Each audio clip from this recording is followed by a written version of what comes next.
Hello student, कैसे हैं आप लोग अच्छे होंगे। आज हम क्लास 10 के जीव विज्ञान के बहुत इम्पोर्टेंट वेरी इम्पोर्टेंट क्वेश्चन लेकर के आए हैं। उम्मीद करेंगे कि आपको ये क्वेश्चन पसंद आएंगे और आप इसे पढ़ेंगे। अगर आपको अच्छा लगे एक बार लाइक और सब्सक्राइब जरूर कर देंगे और अपने दोस्तों को भी इसे बताएंगे कि यहाँ पर बहुत अच्छे सर बताए हैं। आप एक बार इसको देख लेंगे तो एग्ज़ाम में आपको बहुत ही महत्वपूर्ण होगा। हम लोग आज पढ़ेंगे जीव विज्ञान क्लास 10 का है। ये बहुत ही इम्पोर्टेंट और महत्वपूर्ण क्वेश्चन हम बहुत ही मेहनत करके इसको बनाए हैं। आप इसे ध्यान से सुनेंगे। पहला है, हम क्वेश्चन को स्टार्ट करते हैं।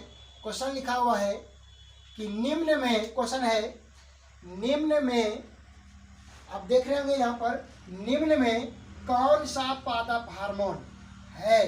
क्वेश्चन लिखा हुआ है निम्न में कौन सा पादप हार्मोन है। ऑप्शन है इंसुलिन, दूसरा है थायरॉक्सिन, तीसरा है एस्ट्रोजन और चौथा है साइटोकाइनिन। इसमें हमको पूछ रहा है कि पादप हार्मोन कौन सा है। तो हमको पहले समझना होगा कि पादप हार्मोन, जैसे कि अगर देखा जाए यानी कि पेड़ पौधों में कौन कौन से हार्मोन पाए जाते हैं। पेड़ पौधों के बारे में पूछ रहा है। पादप हो गया तो पेड़ पौधा हो गया। तो देखेंगे इंसुलिन ये मानव जनित हार्मोन है, थायरॉक्सिन ये भी मानव जनित हार्मोन है और एस्ट्रोजन जो कि स्त्री में पाया जाता है ये भी तुम्हारा जो है मानव जनित हार्मोन है। इसका मतलब ये है कि ये साइटोकाइनिन नहीं है, तो साइटोकाइनिन ये तुम्हारा क्या है, पादप जनित हार्मोन है।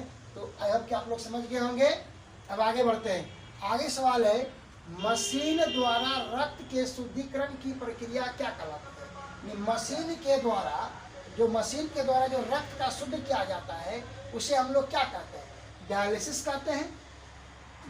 कहते हैं, हीमोडायलिसिस कहते हैं या डायलाइजर कहते हैं। देखिए, रक्त को शुद्धिकरण कहते हैं। रक्त को पता है कि फेफड़े में शुद्धिकरण होता है, और अगर मान लो कि अगर मशीन द्वारा अगर शुद्ध करेंगे तो यानी डायलिसिस करेंगे, उसको क्या कहेंगे, तो इसको कहते हैं मशीन द्वारा जो हम लोग करते हैं शुद्धिकरण, इसको कहते हैं हीमोडायलिसिस। रक्त का शुद्धिकरण क्या कहलाएगा, रक्त मतलब हो गया हीमोग्लोबिन और उसको शुद्धिकरण मतलब हो गया डायलिसिस, तो हीमोडायलिसिस।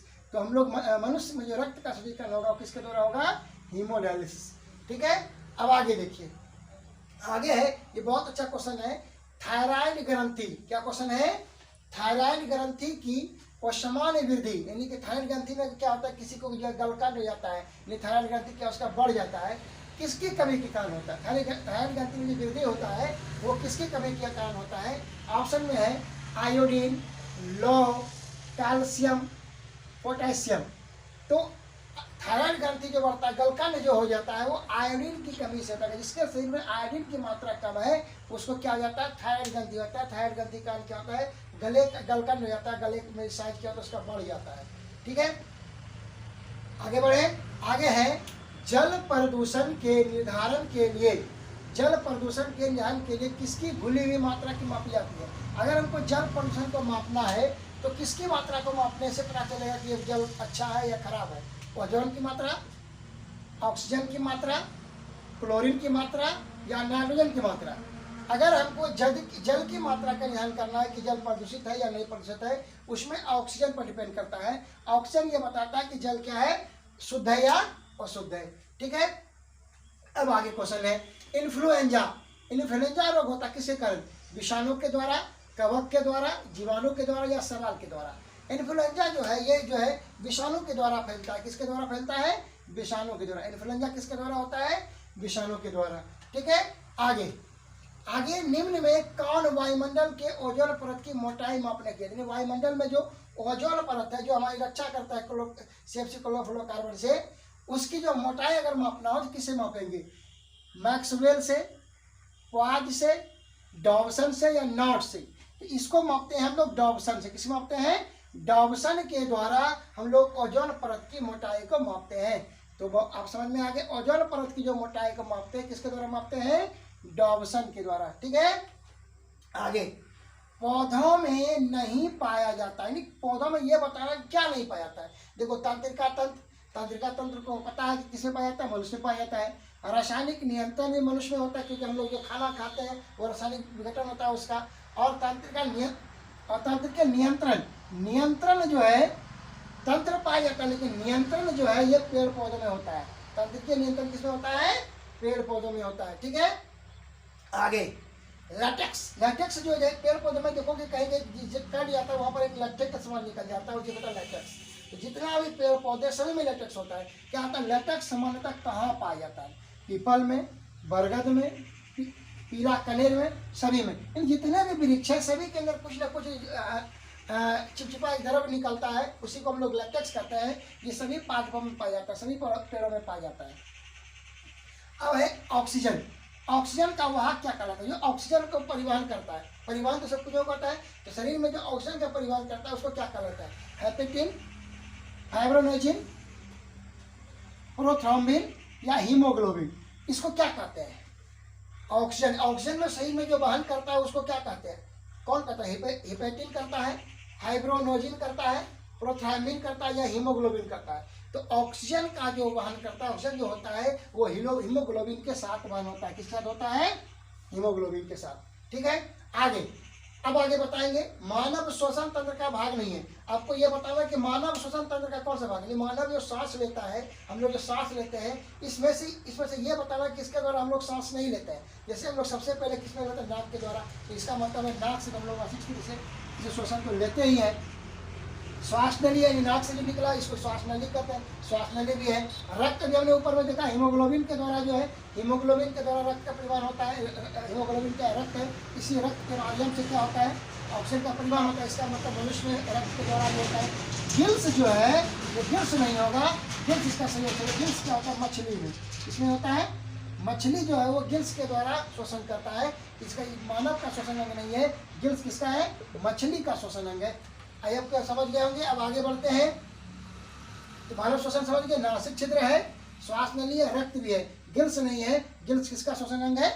मछली का है। ठीक है, आगे देखिए, आगे है जीवों के शरीर में ऊर्जा का उत्पादन किस क्रिया द्वारा होता है? जीवों में शरीर में ऊर्जा का जो उत्पादन होता है किसके द्वारा होता है? जनन के द्वारा, नियंत्रण के द्वारा, उत्सर्जन के द्वारा, श्वसन के द्वारा। देखो जनन के द्वारा ऊर्जा तो नहीं निकलेगा, जनन होगा तो ऊर्जा नहीं निकलेगा, ये नहीं हो सकता है। जन होगा तो ऊर्जा नहीं निकलेगा। नियंत्रण के द्वारा भी ऊर्जा निकलता है। उत्सर्जन मतलब हो गया बाहर निकल गया, जो चीज खाना खाए या कुछ पच गया तो बाहर निकल गया। तो श्वसन करेंगे, हाँ, तो ये आंसर क्या हो जाएगा? इसका आंसर हो जाएगा श्वसन। श्वसन के दौरान क्या हो जाएगा? हम लोगों को शरीर में ऊर्जा की उत्पत्ति होती है। अब है लार। क्वेश्चन है लार। लार में से किस ग्रंथि का? लार जो निकलता है वो किस ग्रंथि से निकलता है? ऑप्शन है पैरियोटिड ग्रंथि, यकृत, जठर या आंत। तो लार जो निकलता है किस ग्रंथि से निकलता है? लार का जो स्रोत होता है वो पैरियोटिड ग्रंथि के द्वारा होता है। किसके द्वारा होता है बच्चे? पैरोटिड ग्रंथि। किसके द्वारा? पैरोटिड। तो लार ग्रंथि का श्रवण कौन करता है? पैरोटिड ग्रंथि करता है। कौन करता है? पैरोटिड ग्रंथि। अब आगे, प्रकाश संश्लेषण में किस पदार्थ का निर्माण होता है? यानी कि पेड़ पौधे में जो प्रकाश संश्लेषण की प्रक्रिया होता है उसमें कौन कौन से भाग लेते हैं? CO2 भाग लेते हैं, जल भाग लेते हैं, सूर्य का प्रकाश भाग लेते हैं, और जमीन के अंदर जो खनिज लवण होता है वो भी भाग लेते हैं। तो प्रकाश संश्लेषण की प्रक्रिया के द्वारा जो निर्माण होता है वह निर्माण क्या होता है? तो तुमको पता है ग्लूकोज का निर्माण होता है, यानी कि कार्बोहाइड्रेट का निर्माण होता है। किसका निर्माण होता है? कार्बोहाइड्रेट का। ठीक है, आगे, समस्त जीवों के लिए ऊर्जा का मूल स्रोत क्या है? समस्त जीवों में जितना भी जीव है ऊर्जा का मूल स्रोत क्या है? हरे पौधे हैं, तापक्रम है, या जल है, या सौर ऊर्जा है। यानी हरे पौधों में सभी समस्त जीव जितना भी जीव है ऊर्जा का प्रमुख स्रोत क्या है? पेड़ पौधे से हो जाता है, तापक्रम से होता है, जल से होता है। तो सभी पौधों प्रकाश संश्लेषण में किस पदार्थ का निर्माण होता है? हम लोग देख लीजिए, प्रकाश संश्लेषण में निर्माण होता है कार्बोहाइड्रेट का। किसका निर्माण होता है? कार्बोहाइड्रेट का। प्रकाश संश्लेषण में किस पदार्थ का निर्माण होता है? कार्बोहाइड्रेट का। यानी कि पेड़ पौधे जो भोजन तैयार करता है, भोजन तैयार करने में क्या क्या लगता है बच्चे? कार्बन डाइऑक्साइड लगता है, और क्या लगता है? जल लगता है, और सूर्य का प्रकाश चाहिए। यानी ये सब चार चीज़ों को मिला करके क्या निर्माण करता है? ग्लूकोज का निर्माण करता है, कार्बोहाइड्रेट का निर्माण करता है। आगे क्वेश्चन है, समस्त जीवों के लिए ऊर्जा का मूल स्रोत है। समस्त जीवों के लिए ऊर्जा का मूल स्रोत क्या है? हरे पौधे, तापक्रम, जल और सौर ऊर्जा। तो सभी के लिए क्या है? सौर ऊर्जा है। क्या है? ऊर्जा का स्रोत क्या है? सौर ऊर्जा है। और एक इंपॉर्टेंट क्वेश्चन है, the origin of species. The origin of species नामक पुस्तक किसने लिखा है? द ओरिजिन ऑफ स्पीसीज नामक पुस्तक किसने लिखा है? चार्ल्स डार्विन ने, लेमार्क ने, ओपेरिन ने, या वाइस मान्य। किसने लिखा है? तो द ओरिजिन ऑफ स्पीसीज पुस्तक जो लिखा है वो लिखा है चार्ल्स डार्विन में। आई होप कि आप लोग समझ जाएंगे।